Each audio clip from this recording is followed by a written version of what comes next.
Take my phone and video. Okay. Good afternoon, everybody. My name is David Ewan. Hi, David. Hi, David. Hi, my name is David Ewan. I'm very happy to be here, honored to be here to help our agents succeed in making more money in 2025 using CCIM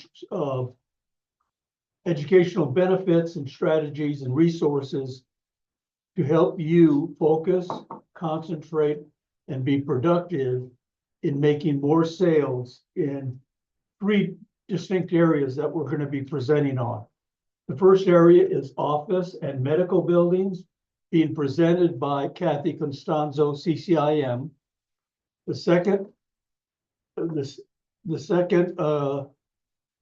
building type will be industrial buildings, being presented by Alfredo Mejia, CCIM, and the third group will be residential income properties, how you can make more money with small residential properties for your clients in 2025, being presented by David Hewen, CCIM. See this little pin over here? Took me 4 years to get it, and a lot of nickels. I'm very honored to be here, and we're dedicated to serving the audience here, both by Zoom and serving the audience that are present here. So with that, I will introduce our first speaker, Kathy Constanzo. Thank you, Kathy, David. by the way, is the #7 woman broker by performance production for Coldwell Banker Commercial throughout the United States. And she started here at Coldwell Banker Commercial George Realty. So good things happen from our company. Thank you. And now, Kathy, it's your time. Thank you for having me. And full disclosure, David is my dad. And the reason why I am in real estate, period. And honestly, it's such an honor to have Shumei in the room. Thank you for coming. And I just aspire to grow and work hard so that I can have a career as successful as yours. So thank you for having me here. So I have about 12 minutes and I'd love, and my first training was in this room, so it's great to be back. So I want to help provide some knowledge in the 12 minutes that I'm given to help you implement in your, right away in your everyday that could help you earn more money. I know I'm supposed to focus on medical office, which I will touch on, but I would like to also just touch on a few things that might be able to help. So along the lines with medical office or any product asset type that you specialize in, how do you develop and win more business? Because that's really why we're all here, right? So do you wonder why our competitors are chosen and not us? We go up against the top teams in commercial real estate all the time. We're up against the CBREs, Marcus and Millichap, the associate, Alfredo and his family. Like, we go up against the best. And so why is it that we win or we don't win? Well, when you don't win, your competitors are doing something better than you are. And so you got to take a look at what it is that you can do better or provide to your client. So what are some of the practical strategies for evaluating deals, where you want to spend your time on, what do successful brokers look at? I think from the very get-go, when you're just starting and you're saying, okay, where do I focus my time and my energy? And you might get leads say, oh, I need 1,000 square feet of space for a year. Now, does it sound, oh, that's exciting, but let me help calculate that for you.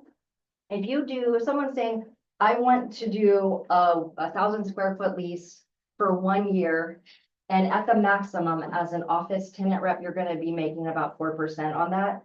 What does that equate to? That equates to $480. That takes just as much time and oftentimes way more time than the bigger deals because they don't know what they're really doing. So if you say, okay, I'm going to focus on 5,000 square foot deals and you're looking at, 5 years, what is the difference? You're going to be making $12,000 on that deal versus $480. Which one do you want to work on? So very quickly you can identify, okay, I'm going to spend my time for a little bit more square footage and a longer term lease. That equates to a lot more money to you. So invest your time where you know that your return on your time is going to be meaningful to you. Let's see, how to discern which deals to pursue and which to pass on it. Okay, that was covered there. Effective listing presentation skills and real life examples of. So I could spend a lot of time here, and I'm moving really, really fast in by nature of the fact that I have 10 minutes. So I think effective presentation skills. One, be yourself. Be well prepared. Know who your audience is. What it is that they're looking to hear. Look them in the eyes. If you get nervous, I'm a communications major from USC, and here's a tip for you. If you get nervous talking to people, whether it's, one-on-one or to a big group, if you look at somebody right here, right at their forehead, and you're nervous, they're like, I don't want to, and you think about, do you think I'm looking at you straight in your eyes? Yes, but I'm actually looking right here. Or if I am looking, I want to look at the audience, pick a point just past everybody's headline, and you think I'm looking at you, but I'm just looking past you, and that will take away nerves. So if your presentation skills, that's just a quick tip of the trade, but when you are presenting, know your audience, what they're looking for, be confident in your knowledge, and having done your research, and look them in the eyes and provide value. So I'm hoping to provide some value to you today. Okay, so next slide. Next slide, okay. Along with that, have a good bio. So if you want a copy of my bio, please feel free to reach out. You want to have just a short summary on yourself. Because, by the way, it's when you go to listing presentations, it's never about you. It's never about you. So you need a little bio that's going to tell them about you without you ever having to talk about yourself. Don't ever talk. You're there to hear about the goals and objectives of your client. You're there to learn about, you will have already researched the building. So the square footage, the lot size, the zoning, you've researched the seller. So what to things that you might have in common. So you have things to talk about, and you can leave behind, the property profile, information about the building, and you can insert your bio in there so they can learn about you without you ever having to talk about yourself. So let that do the speaking for you. And so next slide. So I'm here to talk about medical office buildings. I currently represent 4 major medical office buildings around the Huntington Hospital and other medical office buildings. These are just sample brochures of the ones around the Huntington Hospital. And so very specifically, I don't, David had just asked me to cover medical office. So what I do love about one thing to know about medical office is that it is one of the hardest in zoning because of the amount of parking that you need. And so that's why medical office demands a higher price per square foot than regular office. So if you have a client looking for medical office and they say, why is medical office so much more expensive? Well, because, and think about it. Do you see how many medical office buildings do you see? And especially small medical office buildings. There's very, very few. So it commands a higher price per square foot. What I can say about parking. So in Arcadia, the medical parking ratio is 6 parking spaces per 1,000 square feet leased in Pasadena, and that is a difference from regular office that's at 4 per 1,000. In Pasadena, it's 3 per thousand for medical office, and 4 per thousand on medical office. So, parking, of course, is a huge component in any asset type that you're looking for, industrial being the smallest amount of parking needed, medical being the highest. Does anybody have anything specific that they would like to know about medical office space? Kathy, Yes. the medical office, they have grade A or grade B, and can you tell us the difference? Sure. So Class A is the highest and nicest. Thank you for the question. Class A is the nicest of and the highest grade of all of the grades of that asset type. So if you have a doctor that says, I only want to be in a Class A medical office building, you know already that CoStar has a checkbox that you can mark off so in your search that you're looking for specific classes of buildings. They have the nicest amenities. So you're also going to pay a much higher price per square foot. For instance, in the Pasadena market, the lowest price per square foot around the hospital is about $370 full service gross. You can find it in tertiary markets for about $220. This is in the Pasadena, South Pasadena, $220. But the nicest, the Class A that he's referring to is $450 a square foot, triple net. So triple net means that the landlord passes all expenses on to the tenant on a pro rata square foot basis. So you're going to be in the nicest location, but you're going to pay for it. And you're going to pay a lot more. So that $450 is really about $550 a square foot. And that's the difference. You're going to pay twice as much. So. Kathy, Do you want me to? but to clarify, is that just like location that makes it a class A? You said amenities and then you said location. Sure, so that's a great question. It's going to be a combination of both, but it's really about the building. So, does it have security 24 hours a day? Are the materials above building, at least it's a higher grade of building standard? Yeah, nice building materials. The build out is going to be excellent. And do they have medical grade elevator banks that are ADA compliant? Actually, all medical offices need ADA compliancy, but you're going to have different grades of the materials and what is available.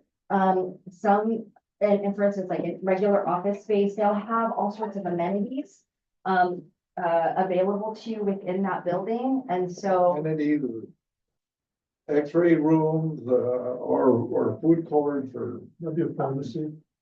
pharmacy. absolutely.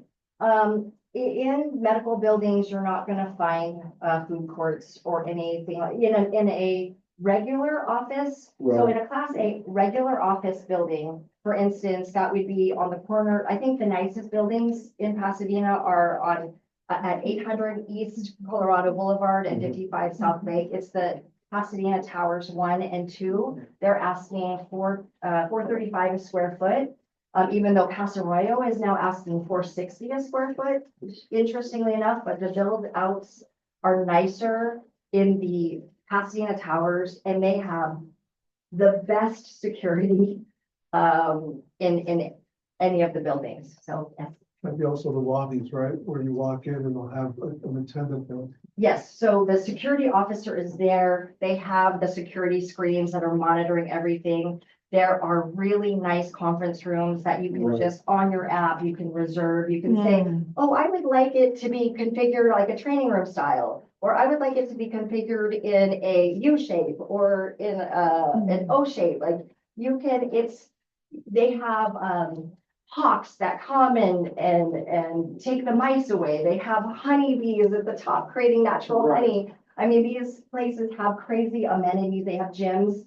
This one you can have access to this beautiful gym for $110, one-time fee, period. And they have also and food downstairs and then surrounding it. So there's a lot that goes into Thank you. Sure, you got it. Yes. Who grades these? Who grades that? Gosh, that's a great question. Yeah. You know what, so, I'm gonna add, that's a great question and I can get back to you on that, but I know in CoStar that they have a standard and, I'm not sure where they're getting their standard from or if they're creating the standard. But I would imagine it has to do with the date that, when the building was built or when it was last renovated, and then again with the build outs and then also the price will be reflective of the class. So that's a very good question. I don't know who actually comes up with that standard. So BOMA is, it's possible BOMA is the standard by which you professionally measure a building. And so you will get, BOMA usually changes their standards, I feel like every couple of years.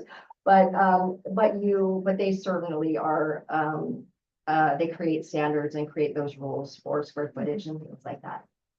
So I'm very quickly throwing an OM that is for something I've listed for sale. So the difference between a brochure and an OM, which stands for offering memorandum, is a offering memorandum advertises is the marketing materials for a building for sale versus a brochure, which is for a lease. So there's a lot more that goes behind that, but wanted to at least show you a sample. And if you want more information, I'm happy to share whatever you want, and I can send them to you. I have also in my marketing piece, when you're trying to get business, is I'm on a Team Ucropina. So this is, I title it Why Team Ucropina, because people say, why do I want to hire you versus hiring somebody else? And so I have listed here, and I'm happy to share these things with you, just a couple bullet points as to why you should hire us versus the CBREs of the world. I mean, one thing that Coldwell Banker Commercial has going for us that others don't have, it's we will answer our phones, we personally answer our phones, we return our phone calls, and we will show up, right? You're not a runner's not gonna come to show up to open the door. You're showing up. So get there 10 minutes, 15 minutes early, turn the lights on, flush the toilets, put the mail, neatly to the side, make it look nice, set yourself up for a win. Remember, research, know the exact square footage of your building, know how many parking spaces come with it. Anyways, this is a nice little guideline about what you will do should you win the listing, and how you will market it and how you will canvas and that and how you respond. So, okay, next slide. Here's some places that we target for networking. I personally like to target those people that are working with people that make a lot of money, right? Because those are the people that are going to be the business owners looking to either find a location for lease or to buy. So you want to be very targeted. You don't want to hang out with other real estate people that do exactly what you do, whether it's in residential or commercial. You want to go out there and be with other people that can send you business.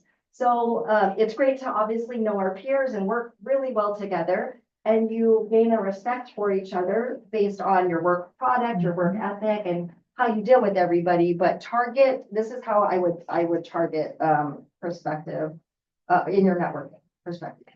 So I'm sure I went over my time, but thank you so much for attending, and I appreciate it.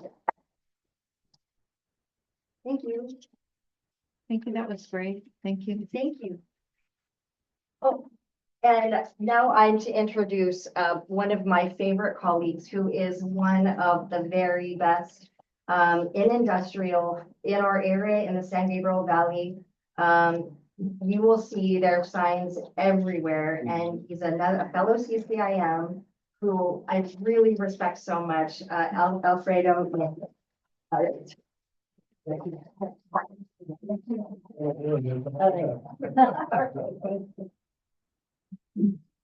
And I think one of the nicest things about working in San Gabriel Valley as a broker, working in the commercial field, it's just that, what Kathy said at the end. I mean, what a gracious introduction. And we get to know each other in the CCIM community and the commercial community, and it's really nice. You know, and most of the time, we're dealing with nice people, and it's great, so I appreciate that, thank you, Kelvin. So, good afternoon, everybody, my name's Alfredo Mejia, and I've been doing commercial brokerage for the last 20 years. Before that, my family had a Mexican restaurant in Pasadena, we had 4. And we had a market, and my dad was a commercial he did commercial sewing and everything else under the sun. But, you know, so I've been here forever. I grew up in Pasadena, and it's been a great community. So I'm here because I wanted to share with you all how the CCIM designation is helping.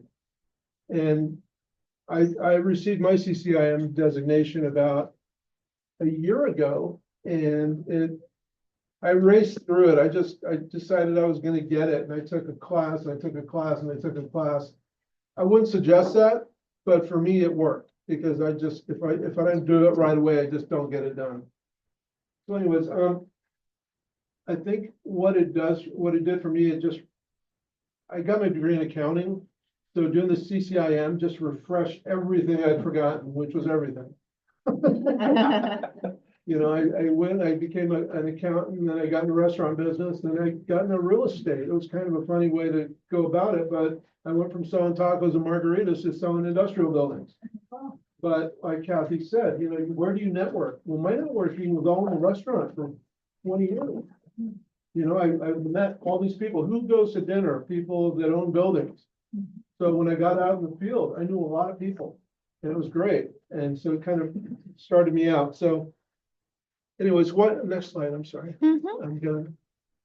My daughter tells me I get talking and forget it. You're gonna go 12 minutes, no problem.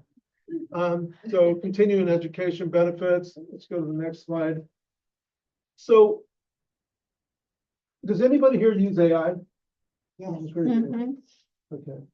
If you're not using it, you're missing the boat. And I think I'm gonna go over a little bit of why it's super important. And this is why it works for me in industrial brokerage, okay? So basically, you know, with the CCIM, you're gonna get a competitive edge because you're gonna learn a lot of things that the people you're gonna be speaking to, you're gonna speak their language. You know, if they talk about IRR, they talk about cap rate, they talk about all these things. And if you can't speak to them about that, they're gonna kind of discount you, you know? And it's, you know, yeah, you can read books and you can do all that and learn all that. But with the CCIM, it's just a structured program that's going to get you through all that. Also trends, what's going on in real estate. Now, it's the CCIM classes, there's 4 classes that you take. And then after that, they have multiple classes that you can continue to take. And I've taken a number of them, and I really enjoy them. And, you know, because you have to adapt. The market's changing. And if you don't move with it, and that's why I say AI, if you don't learn AI, you're going to be way behind. Unless you have somebody that you can hire that knows how to do it. And then you don't have to learn it, but you have to have somebody that can do it for you. And then you're going to learn from the industry experts. I mean, all of the teachers are industry experts. Go to the next slide, please. So data-driven site selection using AI and location intelligence. Okay, next slide, please. Okay, so I'm not going to read all these, but so when I say using AI to learn about sites and get the location intelligence, what I'm talking about is in CCIM, there's a site called Site to Do Business. And in that Site to Do Business, there's an ArcGIS business analyst. Now, this ArcGIS business analyst is basically a database of population, income, pretty much anything you want to know about an area, right? So let's say you're doing a 3PL, third-party logistics location, and you have 4 different locations that you're looking at. And you say, okay, how do I pick the best one? So what you're going to do, you're going to go in and you're going to use the Site to Do Business, and you're going to locate all these sites on there, and then you're going to ask for traffic data. You're going to ask for income, education. You're going to ask for household income. what is this area comprised of for each site? And then you're gonna run that report. When you run that report, it's gonna give you a whole lot of data that you're gonna look at and you can say, what am I gonna do with all this, right? So you take that and you put it into AI. And you prompt it and you say, look, I wanna know what location out of these four, because you're talking to a client about these four locations, right? Which location has the best transportation, has the right workforce, because you're feeding it all this. Which one has the right rents that they're charging? Where do they have the right businesses around there? So if these people want to go to lunch or something, they can go. So you feed the AI all this information. It kicks out a report, but you have to prompt it right. You know, if you don't prompt it right, it's not going to give you the right information. So you prompt it correctly and it will give you a report that will go through and it will rate those locations and it will rate them on logistics. It will rate them on crime. It will rate them on the population of people that live there. So you know you can get employees, right? So that's how you can use it for a let's say a 3PL. Now let's say you're looking for an office building for let's say a computer company, right? Well, they're going to say, well, I need people that are 30 to 40 years old. I need them to have a graduate degree. They're going to earn about this much money. And then you put that into the site to do business under their ArcGIS business analyst, and it's going to kick out a report. Once again, you're going to throw that in I'm going to say chat GPT for lack of, there's all kinds of GPTs. And you just say, give me a report that gives me the best location for this. And again, you have to structure your prompt correctly, right? It's going to give you the report. It's going to tell you where those people live and where the best place, because those people are going to want places to go eat. They're going to want to be in the nicest place, the place that's going to allow them to live the lifestyle they want. And you can add lifestyles into these questions that you put into the ArcGIS. Anyways, I know I'm getting a little bit off track, but it's amazing what you can do in the information. And we're just scratching the surface right now. So it's going to get easier to prompt. It's going to get easier to get this information, but the reason I bring it up is because it's a site to do business, right? It's something provided by CCIM. As part of your subscription, you get a membership. But they also, once you get all that, you can say, okay, this is a site we want to be in, or this is a site I'm going to list. Then you go to the site to do business and you go to their database USA and you pull names of businesses in that area that might be able to rent that building. And then you start calling them. So that's why I say that, this is what CCIM 102 basically is site selection.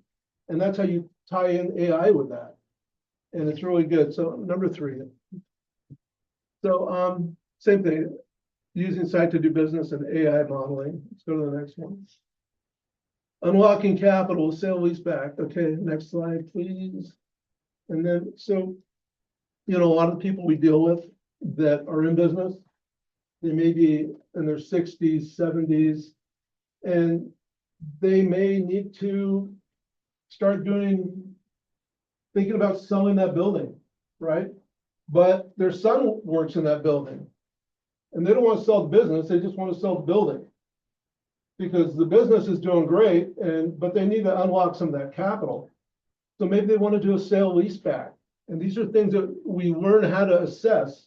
The sale leaseback, they may do a 1031 exchange, but we're able to show people what is the return and how, if you do this 1031 and you move them in a different building so you can unlock some of this capital, how does that work for you? But these are all things you learn in CCIM. All right, let's go to the next one. So I think, again, CCIM advantage in industrial property sales. I think I kind of covered this. It's just, you're going to learn a lot as a CCIM. And it's not, what you learn is to get the CCIM is like a foundation. It's just the foundation because it's all the other classes that you take afterwards that you really learn a lot because you specialize. You may learn how to do development. You may learn how to do, let's say, should I buy or lease? And there's an analysis to do that, and you understand why. So if somebody asks you, you can explain it because now you understand why. And you can put it, you can actually quantify it. So people say, okay, this guy understands, he knows. So you become kind of the expert. And right now, there's like 6% of the people out there are CCIM, 6% of the commercial brokers. So it's kind of I hate to say elite, because I don't really look at myself as elite, but it's a higher standard, you know, it's something you've gone through. It's like if you have an MBA, you know, it's not that you're so much smarter, but you've shown that you have gone through and done all the work to get to that level. And so it's just, you know, are you going to go to a CPA or are you going to go to your cousin to do your taxes? You know, you're probably going to pick the CPA because you don't want the IRS coming after you. You know, so there's a lot of good things that come out with CCIM, and I know I'm getting long-winded here, but I really enjoy what I've gotten out of it, and I wanted to share that with you all. So if you have any questions, I think the last slide is my name and my information, and we're local. We're here in Monrovia. CIM stand for? Certified commercial Certified commercial investment manager. member, yeah. I'm new, so. No, certified commercial investment member. And it just never made sense to me. That's why I always forget, but it's a CCI. Certified. Commercial investment member. Thank you. Thank you. That was really great. Thank you. Historian, I would like to introduce the man who put this all together, the myth, Mr. David Hume. Yay, David. And David talked me into getting my CCIM, I appreciate that because he helped me get to the next level. Thank you very much, David. Excuse me, is Pamela still with the organization? Pamela Ma? No, Carmela Oh, Carmela, Mar, sorry. yeah, I don't want to say retired, but she's not an active Okay. member anymore. She's still in it, but she's not the active member. That's the person I took my first class with, and she was Well, amazing. I did myself, I took 2 classes from her, but then, whatever. Yeah, no, she's amazing.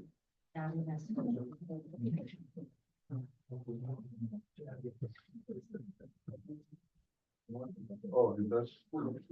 I think it's better if I stand up. Okay, you want to stand? Okay. Good afternoon, everybody. It's an honor to be here to make a presentation to the I-10 Stored Realty family and the Coldwell Banker Commercial Stored Realty family. One of the things that I've learned is that we are a family. And even though we are individuals working diligently to be professionals in the commercial real estate family, in real estate for our clients, we are also a professional family, and that needs to be highlighted. My presentation is going to focus on residential income properties and why it's a very, very important part for you to consider as a part of your activities for 2025 to make money. I'm not here to talk about myself. I'm here to talk about how you can make more money from what I'm going to show you. I put together a case study of a real project. It's 24 slides. I've got to do one slide every half a minute or thereabouts. But once I show you, you will be educated on the basic fundamental principles of what you as a commercial real estate agent need to pay attention to. So we'll go to the first slide. Okay, let me get it in. Many of you will be looking at small residential properties. And I'm talking about duplex, triplex, and fourplex properties. They're all covered by residential financing. They're in abundance in the San Gabriel Valley. And I define your market area for residential properties from the 10 freeway on the Pasadena freeway on the west, going all the way to the east to the 605 freeway to the east, 210 freeway on the north border to the 60 freeway in the south border. I think it's approximately 100 square miles. And there's an abundance of small residential properties. Now, what I'm going to show you is a real case study that I did. And I originally was asked by a commercial broker in Pasadena.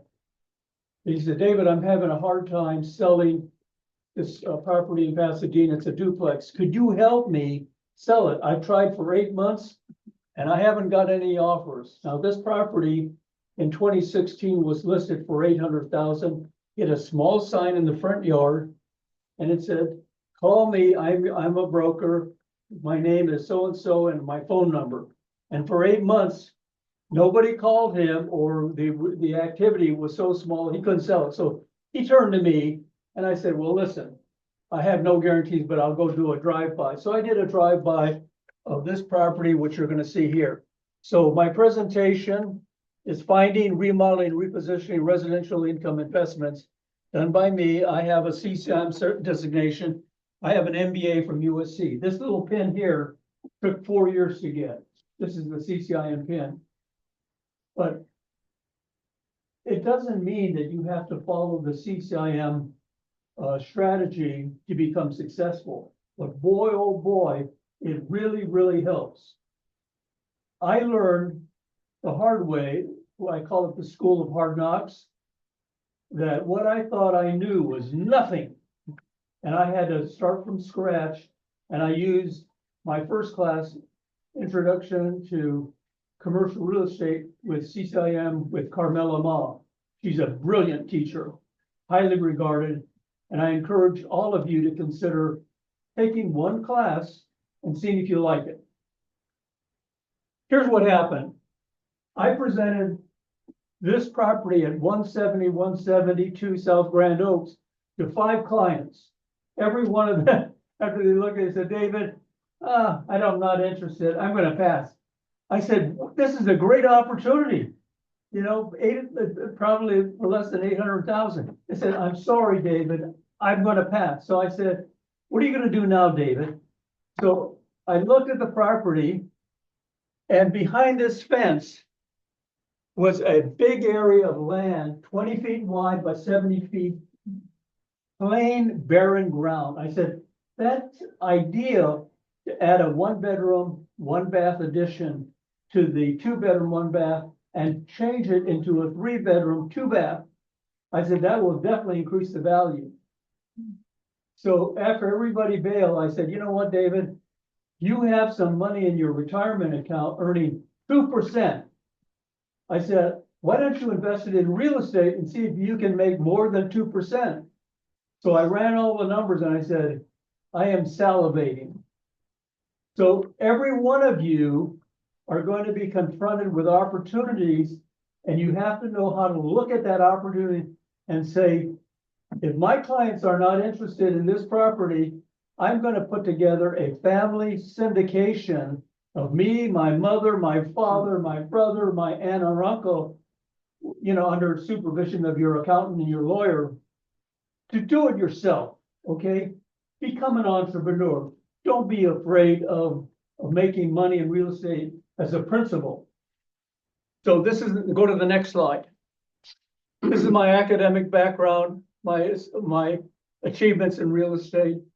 I was the architect developer with my father putting together Japanese Village Plaza in Little Tokyo. It was a very successful commercial shopping center. We no longer own it, but boy, oh boy, it's wonderful. Why am I so proud of it? My name is on a bronze plaque near the fire tower on the awards wall. That means that my name will go down in history. Next slide. Show the slides are cut off. These are all the awards that I won by getting my CCIM pin. And the one I'm most proud of is this one here by Tom Crosby for several years when I started, I saw young people getting 1, 3, 5, 7, 10, 12, $15 million in awards. And for 2 years, I got no awards. So I basically would talk to myself and I said, shame on you, David. You better get busy. And so I got motivated. But part of my motivation was watching a movie called Gladiator. And I adopted the name Maximus. So I would go to work, believe it or not, at Coldwell Banker Jordan Realty. And I would say, David, you're no longer David, you're Maximus. And you're going to concentrate on getting business. And if you get killed in the process, so be it. That attitude difference changed my life. So I sold 32.6. I got all the awards from international presidents, premier state of California, being in the Wall Street Journal with 30 other commercial brokers from Coldwell Banker Commercial. And even they put me in the Chinese newspaper. Thank you, Coldwell Banker George Realty. Okay, next slide. This is the property. It's a duplex. 2 single-family homes were 2-bedroom, 1 bath. It was listed for $800,000.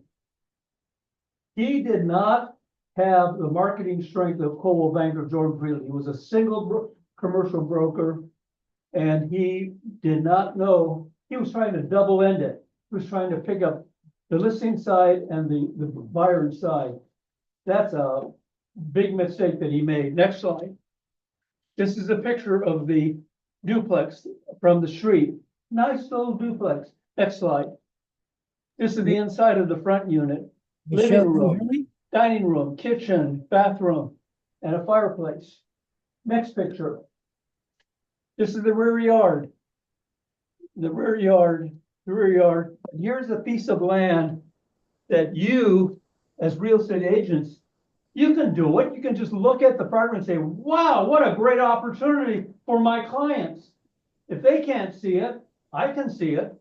So Michelle, excuse me, can you hear me, Michelle? quickly assess the value added opportunities that you can present to your clients. It's not complicated. Next slide. This is the rear unit, the living room, the kitchen, bedroom 1, the hallway, the bathroom. It was only 1 bed, 1 bath. But by adding another bedroom and a master bath, you convert it into 3 bedroom, 2 bath, and the value goes dramatically up. Next slide. Now look at the area. Here's the property location. You're 1 mile away from Pasadena City College, 1.25 miles from Caltech, close to the Huntington Library, close to the Huntington Hospital. 5 of my clients couldn't see the value of buying a duplex for 200 for in the range of 750 to 800,000. I saw the value, and I said, well, if none of my clients, 5 of them pass, I'm going to jump in and try it. But let's look at the offers. Next slide. So I hired a design firm to see if it could be done. I talked to the city of Pasadena. One of the reasons why the family had trouble is they tore the carport down and the city caught them. In the city of Pasadena, if you remove parking like a garage, they will cite you, and you can't sell the property until you replace the garage. That's what happened to them. They couldn't sell the property because every time they found a buyer, the city inspection report at the when you try to go in escrow mandated that they replace the garage. I said, I will accept that responsibility, but I want a $15,000 credit. So we're going to reduce the price by 15 grand. I hired another local architect, which was a big favorable decision for me to do all the drawings. Next slide. I had, believe it or not, you just had a 1 bedroom, 1 bath. I had to get a minor conditional use permit. They said, David, when this property was built in 1925, the zoning was different. Today it's an R1 zoning. So we're gonna force you to spend $5,000 architectural fees to get a minor conditional use permit. It's a public hearing. It took me 8 months to do that. If I had known better, I would have bailed too, but I said, David, are you a mouse or a man? I said, well, I think I'm a man. No, I said, I'm gonna get that minor conditional use permit. I'm gonna learn how to get my fingers burned. See, here it is, 244 square foot. But this is what you have to understand, that when you put together an offer for your client, you have to have 3 conditional requirements. You have to get an appraisal contingency, you have to get a financing contingency and an inspection contingency, which I got. Next slide. I had an architect from Simi Valley do these drawings for me. It showed me what the 1 bedroom, 1 bath addition would look like. This is the existing home, 2 bedroom, 1 bath. You have to take the time to put these analytical tools together so that you don't make a mistake. If you make a mistake for your client or yourself, it's very, very painful. That's the way I would say it. So I took the time to do these drawings and pay for it out of my own pocket. Next slide. The purchase contract, it was very similar to probate. The people that owned the property, the husband and wife passed away. They gave the property to their son and daughter. The daughter passed away. So the only owner of the property was the son, and he wanted to retire to Marin County. So I said, to the broker, this is like a probate. Here's what we're going to do. I will pay for an MAI appraisal up front with the condition that you give me a 1-year listing. Well, the offer would be accepted. But I will pay for an MAI appraisal up front. But you get to choose the appraisal. I pay for the appraisal out of my pocket. And here's with 3 contingencies. The escrow period is 60 days. It was listed for 800,000, but the MAI appraisal from the appraiser they selected was 760. Then I got a $15,000 credit for the carport they tore down, $5,000 credit for replacing the rear roof. So I bought the whole thing for $745. Next slide. Here's a copy of the appraisal, $760. Next slide. Here's an updated appraisal showing the conditional without a US. I could resell the whole thing for $850, and with the conditional use permit, $890 to $910. I did everything. I documented it, everything, every step by step. Next slide. Here's the valuation sheet from the MAI appraiser. Next slide. Here are the comps. Next slide. Here's the 5-year cash flow done by the appraiser, not by you. Next slide. Here's the financing, 25% down, or 190 grand. First mortgage, 75%. It's a hard money, 570. Low interest rate, 8.99%, 4,300 a month. 1-year term extension, refinancing. It was a 30-year ARM loan. Now here's on the refinance. I had to shop the loan because most of the quotes I got were sky high. But by shopping and knowing how to shop, I was able to get a favorable loan. Next slide. Here are the estimates. This is where I missed. I thought I could build the whole thing for 76,000, sprinkler system, 8 grand, 84,000. It came in at 120,000. I was off by 40 grand. Ouch. That's what I said. Ouch. Yep. But I said to myself, are you a man or a mouse? And I said, well, David, you have no choice. You're going to be a man. Excellent. The market analysis.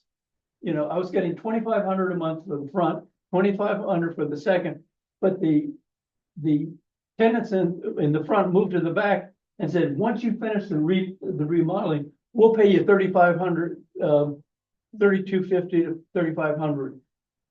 I was collecting rents during the whole remodeling process. That amounted to a whole bunch of money, about 160 grand in cash flow.